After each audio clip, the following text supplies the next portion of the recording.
Alex, we have covered the Falcons every day, Monday through Friday, for about 6 months, the entirety of the season. And I don't know what we were thinking. Why did we think it was going to be any different? I mean, 7-10, eighth overall pick. Like, Arthur Smith's our head coach. That's exactly what was always going to happen, right?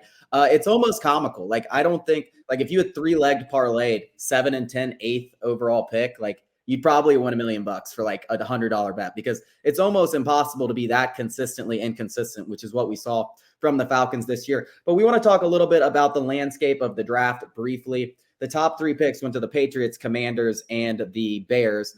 And when you're talking about quarterbacks, obviously the Falcons want one. We've said many times the best way to get the right guy and for the long-term success is doing it through the draft.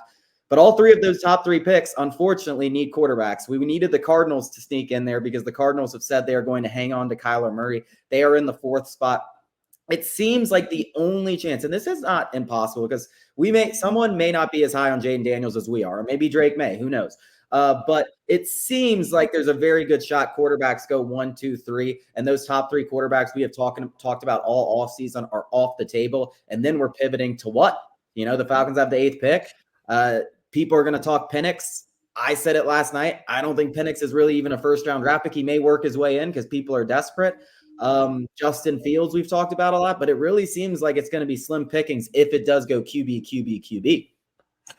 Timing is so important in this kind of things. It's not only that you suck and you're in a position to land one of these top draft pick. It's the timing of being in a position where they're there. Like, you go back to 2021, and a lot of people are saying we should have taken Justin Fields. Well, Justin Fields really hasn't developed like many people had thought. Trey Lance is out of there. Mac Jones is out of there. And then in 2022, we obviously know it was one of the worst quarterback classes in recent memory. 2023, all these people are playing the what-if game. Oh, the Falcons should have traded up for the 1st or 2nd overall pick. And, in hindsight, everybody would have loved to have C.J. Stroud. The fact of the matter is the Texans were just sitting there, and they were going to take whoever the Panthers didn't take. Could the Falcons have done that trade that the Panthers did and went up and got a Bryce Young or a CJ Stroud? Absolutely. But we're playing the hindsight 2020 game. Now the Falcons have to get a quarterback, and it looks like they're going to be in a position not to get one. It sucks to say, but I don't know how.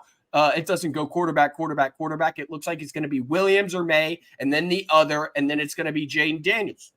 And the fact of the matter is, it's those 3 guys. I'm not a quarterback guru. I don't pretend to be. I don't pretend to sit down and crunch hours and hours of film and tell you that this guy's mechanics is good. I'll tell you one thing. Michael Penix takes way too long to throw the ball, and that's just a fact. And long throwing motions have never worked out too well especially in the NFL. Especially the lefty. Yeah, you're absolutely. And Caleb Gary blocking your blind side is a death sentence. I mean, that's malpractice if you ask me. But with that being said, it looks like the Falcons are going to be in a position to force the decision. And I think that's one thing Arthur Smith and Terry Fontenot got right. They didn't force the decision. I know that fans want the Falcons to go in on a quarterback, but going all in on the wrong quarterback is just as bad as not. And no.